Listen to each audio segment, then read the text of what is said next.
What's up, guys? Welcome back to another daily Bible reading snapshot. Today we're looking at Genesis 31 and 32, and we're going to learn a lot about Jacob today as he runs away from Laban. He's been there for 20 years, we find out in today's text, but God tells him, you need to return back to the land of your fathers and the land of your kindred.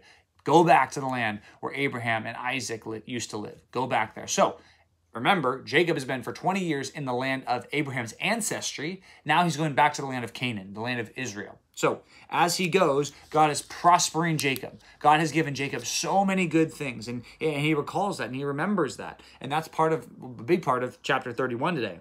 But it says that Jacob tricked Laban. So first of all, as they leave, Rachel stole the household gods from Laban, which was not good. It wasn't good for her to do that. It wasn't good for them to have household gods. All of that was bad, but Jacob did not know about that. That's pretty clear here in the text that he does not know this. But then it says in verse 20, Jacob tricked Laban. Now, that word trick has showed up multiple times. Jacob's tricking that person. Laban is tricking that. Everyone's deceitful and deceiving other people. But then it says here that God came to Laban in a vision by night and says, don't overtake him. Don't do anything bad, or don't do anything to Jacob when you catch him. So Laban shows up and chases after them, gets them and says, hey, God told me not to do anything, but why did you leave like that? You've got my daughters, you've got my grandkids. Why are you leaving me so suddenly? And Jacob says, look, I have to. This is bad. We need to get out of here. And then as he comes there, Laban says, well, you also stole my household gods. And Jacob's like, no, we didn't. We did not at all. And Rachel actually does this whole scene where she hides and she lies to her dad about the reason why she can't get up. So she's lying. It's all bad. But then Jacob, it says, berates. He gets angry and berates Laban. He says, what did I do wrong? I showed up to your front door 20 years ago. I've been serving you for 14. I stayed for another 6 years, and everything has gone well for you. I had nothing when I came over, but ever since I've been here, everything has gone well for you, Laban. And why are you pursuing me? Leave me alone. I got to take my family somewhere else. I got to go back to the land of promise. So he sets up this monument and says, hey, this rock, you don't go past it. I don't go past it. We're good. We're settled. We're fine. But this is going to be a witness between you and me. And it says in verse number 50, if you oppress my daughters or take wives besides my daughters, this is Laban speaking, although no one is with us, see, God is witness between you and me. So they set up this heap of stones and said, this is your land, this is my land, we're not crossing again. So that's chapter 31. Chapter 32, we see Jacob is deathly afraid of meeting Esau again, because he goes back in the land, and one of the things he knows is, well, if I go back in the land, you know who lives in the land. Why did he leave the first time? He left because he was fleeing Esau. So he comes back. It's been 20 years, but still, I mean, what he did to Esau was bad, so he's expecting that some bad things are going to go on here. So Jacob prays to God and says, O God of my fathers, Abraham, and God of my father Isaac, O Lord, who said to me, return to your country and your kindred, that I may do good. I am not worthy of the least of all the deeds of steadfast love and faithfulness that you have shown your servant. Okay, so good perspective from Jacob.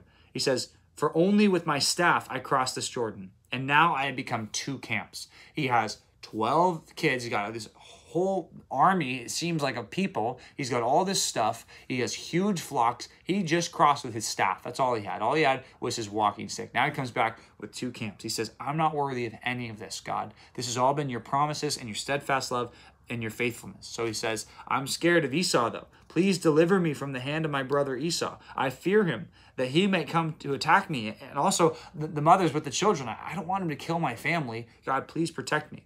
So he stayed the night there. He sent this party off to Esau to go ahead of him, and he split up the camp. And again, he's plotting, he's planning. He's like, okay, if Esau takes out this group, then I can at least get this group away. Remember, all this scheming.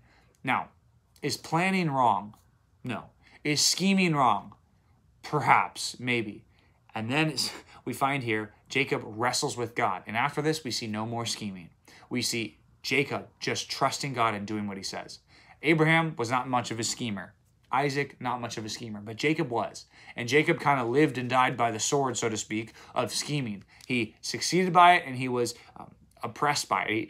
Good things happened because of it, and he lost everything. It's like a gambler, right? He got a lot of stuff, and he lost a lot of stuff by this. So After this, after he wrestles with God, we don't see any more scheming from Jacob. It says he has this weird scene where he wrestles with this man until daybreak, and they're wrestling. And as they're about to go, Jacob says, "Don't go until you bless me." And he says, "What is your name?" And Jacob says, "I'm Jacob." And he says, "You're going to be called Israel from now on, for you have striven with God and with men and have prevailed." And then Jacob says, "Well, what's your name?" And he says, "Why is it that you ask my name?" And that's it. It's like he doesn't tell him what his name is.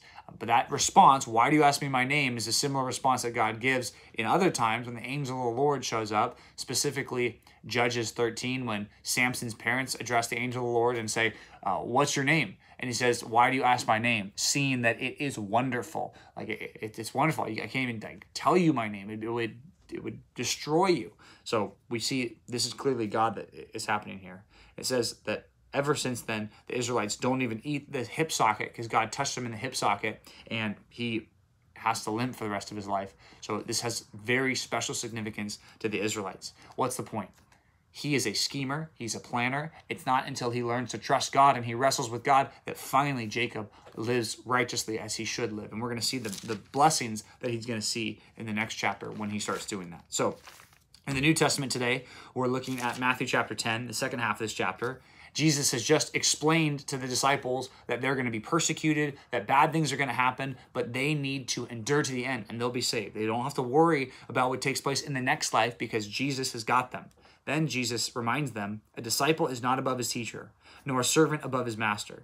If, right, I am persecuted by them, and if they say that I follow Satan, they're going to say the same thing about you, which is a hard thing for some of us. It's a hard thing for me when people, say things that are clearly not true, and it's like, well, I just wish they knew the truth about me. I wish they knew that that wasn't true what they said. Well, Jesus says, look, that is a clear thing that's going to happen to my followers because they did the same thing about Jesus. Jesus says, don't fear them. Don't fear what they can do to you. Here's who you should fear. Fear the one who can cast body, make it dead, and also the soul into hell. Fear him. That's really the one you should fear. Fear the Lord. Fear rejecting him. Fear being a person who gets ashamed of him. That is not what you want to do. He says, if you're not ashamed of me before men and before people, when you're put on trial one day and saying, do you follow Jesus? That's what's going to happen to these apostles.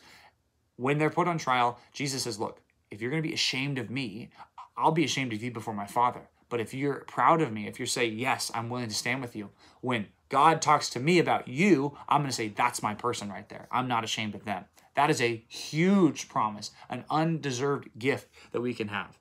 So then it says next, Jesus tells them, my word here is going to bring a sword. It's going to separate families, and it still does today. Families are separated by who follows Jesus and who doesn't. Jesus says, just know that's going to take place. But there's some good news. If you are a person who serves God's people, just know that you will not lose your reward, which I think is a helpful encouragement for us as we think, well, okay, if I'm not supposed to fear people, but I'm supposed to fear God, and I'm not supposed to be afraid to be persecuted, but I know that families will be divided because of Jesus. Well, that's a lot of hard stuff. And Jesus says, I know that's hard, but just know that God keeps track and God cares and God loves his people and God will bless you if you are a blessing to God's people. So I'd encourage you today, find some ways that you can practically bless God's people in your life. People who know God, people who are Christians. Do something today that can bless them and just know that this promise applies to you. Even if you offer a cup of cold water to someone because they're my disciple, truly I say to you, he will by no means lose his reward. I mean, think about that. The God of heaven promises